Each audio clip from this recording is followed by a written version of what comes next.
கர்நாடக மாநில அரசுடைய அமைச்சரவை ஒன்று கூடி நாம வரக்கூடிய உள்ளாட்சி தேர்தலை வாக்குச்சீட்டு முறையிலே நடத்திடலாம், இவிஎம் தடை பண்ணிடலாம் அப்படின்ற அந்த முடிவை அவங்க வெளியிட்டிருக்கிறாங்க. இந்த முடிவை எடுத்த உடனே பார்த்தீங்க அப்படின்னா பிஜேபி பதற ஆரம்பிச்சிட்டாங்க. பிஜேபி உடைய மாநில தலைவராக இருக்கக்கூடிய எடியூரப்பாவுடைய மகனான BY விஜயேந்திரா இவர் என்ன தெரியுமா சொல்றாரு? அதாவது நான் ஏற்கனவே வீடியோ வெளியிட்டிருக்கோம். என்னன்னா, இந்த ஓட்டு திரட்டை ராகுல் காந்தி வெளியிட்டோனையே நான் உனையை அம்பலப்படுத்துறேன் பாரு அப்படின்னு சொல்லிட்டு ஒன்றிய அமைச்சராக இருந்த அனுராக் தாக்கூர் ஒரு 6 தொகுதியில் ஓட்டு திரட்டை வெளியிட்டாரு.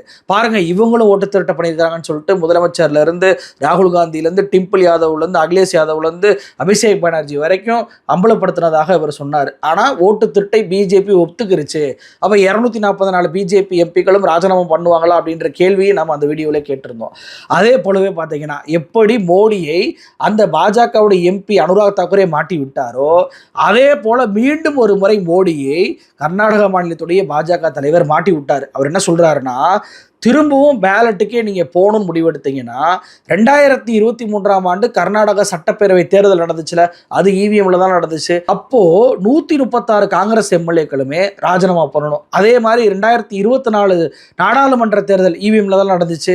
அந்த தேர்தலை நீங்கள் இவிஎம்ஐ ஏற்றுக்கொள்ளவில்லை எனில் உங்களுடைய 9 எம்பிக்களுமே ராஜினாமா பண்ணணும் அப்படின்ற அந்த கோரிக்கையை அவர் வச்சிருக்கிறார். அதை விட கூடுதலாக ஒரு விஷயம் என்ன வச்சிருக்காருன்னா, இவிஎம்ஐ நீங்க நம்பாதீங்க, நம்ப மாட்டோம் அப்படின்னு சொல்லி முடிவு எடுத்தீங்கன்னா எல்லாரும் ராஜினாமா பண்ணுங்க, பண்ணிட்டு மறுபடியும் வாக்குச்சீட்டு முறையிலே தேர்தல் நடத்துவோம், வாங்க தேர்தலை சந்திக்க தயாரா அப்படின்னு சொல்லி கேட்டிருக்கிறாருங்க.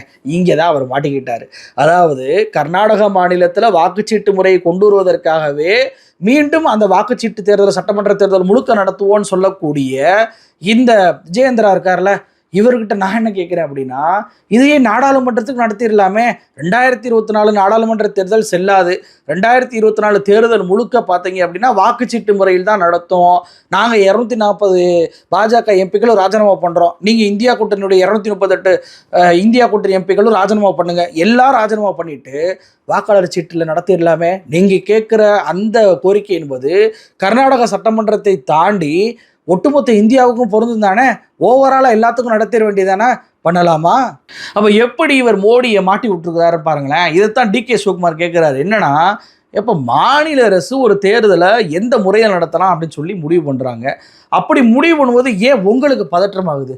எந்த தேர்தல் எப்படி நடந்தா என்ன, இவிஎம்ல தான் நடந்தா என்ன, பேலட்டில் நடந்தா என்ன, தேர்தல் நடக்க போகுது தானே, பேலட் பேப்பரில் நடந்ததுக்கு உங்களுக்கு ஏன் பதற்றம் வருகிறது அப்படின்ற கேள்வியை கேட்டிருக்கிறாரு.